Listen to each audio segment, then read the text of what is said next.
আসসালামু আলাইকুম। আমি মোহাম্মদ রাকিবুল ইসলাম ইমন। আমি বর্তমানে চায়না ওয়েস্ট নর্মাল ইউনিভার্সিটিতে ইন্টারন্যাশনাল ইকোনমিক্স অ্যান্ড ট্রেড এই বিষয়ে পড়াশোনা করছি। তো আজকে যে বিষয়ে আপনাদের সাথে কথা বলবো সেটি হলো যে চায়নাতে আসার জন্য আপনারা কি কি প্রস্তুতি নেবেন, অর্থাৎ যাদের ভিসা কমপ্লিট হয়ে গিয়েছে, যারা চায়নাতে আসার জন্য প্রস্তুতি নিচ্ছেন, তারা কি বিষয়গুলো লক্ষ্য রাখবেন এবং কোন বিষয়গুলো লক্ষ্য রাখা উচিত সেই বিষয়গুলো নিয়ে আজকে কথা বলবো, এবং প্রয়োজনীয় যে অ্যাপ ইত্যাদি সেই বিষয়গুলো নিয়েও আজকে আমি আপনাদের সাথে কথা বলবো।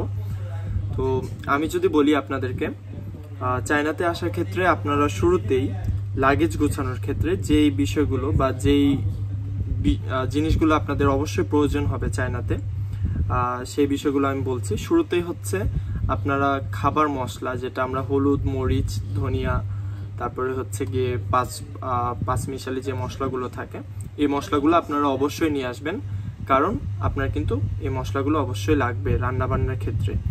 সেকেন্ডলি, আপনারা হচ্ছে চায়নাতে ঢোকার পূর্বে, অর্থাৎ বাংলাদেশে থাকতেই আপনার যে গুগল ট্রান্সলেটর আছে, গুগল ট্রান্সলেটর অ্যাপটা নামিয়ে রাখবেন, ঠিক আছে? এবং গুগল ট্রান্সলেটর অ্যাপে আপনাদের বাংলা, ইংলিশ এবং চাইনিজ, অর্থাৎ চাইনিজ সিম্পলিফাইড, এই তিনটা ল্যাঙ্গুয়েজ আপনারা অফলাইন ডাউনলোড করে রাখবেন। আই রিপিট, অফলাইন ডাউনলোড করে রাখবেন, যাতে চায়নাতে ঢোকার পরে আপনারা যেহেতু ভাষা জানবেন না, যাতে আপনাদের কথা বলতে অসুবিধা না হয়, আপনারা যাতে ট্রান্সলেশনের মাধ্যমে কথাটি বলতে পারেন, ঠিক আছে? তো আপনারা গুগল ট্রান্সলেটর অ্যাপটা ইউজ করতে পারেন এবং এই তিনটা ভাষা অফলাইন ডাউনলোড দিয়ে রাখবেন, যাতে নেট ছাড়াও আপনি ইউজ করতে পারেন। 3 নম্বরে ভিপিএন। চায়নাতে এসেই অনেকে পরিবারের সাথে কন্ট্যাক্ট করতে চান বা জানাতে চান যে আমি আসছি, পৌঁছাইছি। তো এই বিষয়টির জন্য হচ্ছে আপনারা যেটি করবেন সেটি হলো যে ভিপিএন, কিছু ফ্রি ভিপিএন নিয়ে আসবেন। কিছু ফ্রি ভিপিএন এর নাম আমি বলে দিচ্ছি। সেটা হলো, প্রথম যে ভিপিএনটা খুব ভালো কাজ করে অ্যান্ড্রয়েডে, সেটা হলো GEPH, হ্যাঁ, এই ভিপিএনটা। এরপরে 1111 ভিপিএন, গো ভিপিএন, তারপরে ভিপিনিফাই, হ্যাঁ, এই ধরনের কিছু ফ্রি ভিপিএন আছে। আপনারা চাইলে 4-5টা ভিপিএন নামিয়ে আনবেন, ডাউনলোড করে ইনস্টল করে নিয়ে আসবেন। যে কোনো একটা আপনার এখানে এসে কাজ করবে, চায়নাতে এসে কাজ করবে। সব ভিপিএনই কাজ করে না, সব ফ্রি ভিপিএন কাজ করে না, তো যে কোনো একটা এখানে আপনার কাজ করবে, ঠিক আছে?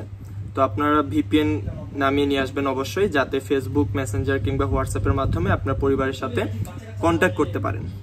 4র্থ নম্বর হলো আপনারা উইচ্যাট নামাবেন, মাস্ট উইচ্যাট নামাবেন, কারণ উইচ্যাট হচ্ছে চায়নার প্রধান একটি সামাজিক যোগাযোগ মাধ্যম। তো উইচ্যাটটি আপনারা নামায় আনবেন, তো এটা আপনার কমিউনিকেশনে খুব ইজি হবে। এবং এছাড়া যে অ্যাপগুলো আপনারা নামিয়ে আনবেন, আলিপে, এই অ্যাপটি আপনারা নামিয়ে আনতে পারেন ট্রানজ্যাকশনের ক্ষেত্রে। এরপরে হচ্ছে গিয়ে আপনারা আরেকটা বিষয় করতে পারেন, সেটি হলো যে আপনাদের সিমটা আপনারা বাংলাদেশি সিমটা রোমিং করে নিয়ে আসতে পারেন। অর্থাৎ রোমিং করার বিষয়টি হলো যে আপনারা চায়নাতে এসে ইনস্ট্যান্ট 1-2 দিন কিন্তু এই সিমটির মাধ্যমে আপনার ফ্যামিলির সাথে কথা বলতে পারবেন বা নেট ইউজ করতে পারবেন। প্রথমে 1-2 দিনে তো আপনি চাইনিজ সিমটা কিনবেন না বা কিনতে টাইম লাগবে, তো ওই মুহূর্তটাতে যাতে আপনি করতে পারেন বা চালিয়ে যেতে পারেন বিষয়টা। সর্বনিম্ন আমার জানা মতে $10 লাগে রোমিং করতে। তো $10 দিয়ে আপনার সিমটা রোমিং করে আনবেন, আপনার ভিসা কার্ডের মাধ্যমে পেমেন্ট করে আপনার রোমিং করে আনবেন সিমটা।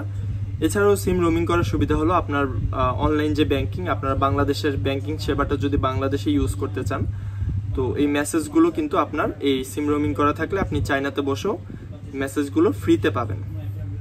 তো এই বিষয়গুলো আপনারা অবশ্যই লক্ষ্য রাখতে পারেন।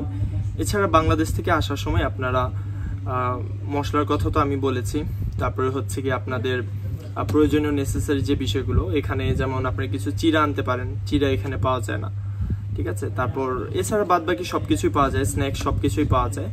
তো মূলত হচ্ছে মশলা, তারপরে হচ্ছে কি আপনার পার্সোনাল কিছু কসমেটিক্স থাকে অনেকের, যেগুলো এখানে পাওয়া যায় না, ওগুলো একটু বেশি করে আনতে পারেন। যেমন ফেস ওয়াশ, এগুলো সবার ফেসে সবগুলো স্যুট করে না, তো এই টাইপ কিছু জিনিস আপনারা নিয়ে আসতে পারেন। তো এছাড়াও যদি আপনাদের কোনো প্রশ্ন থাকে তাহলে সেটা আমাকে জানাতে পারেন, আমি কমেন্টে রিপ্লাই দেওয়ার চেষ্টা করবো ইনশাল্লাহ।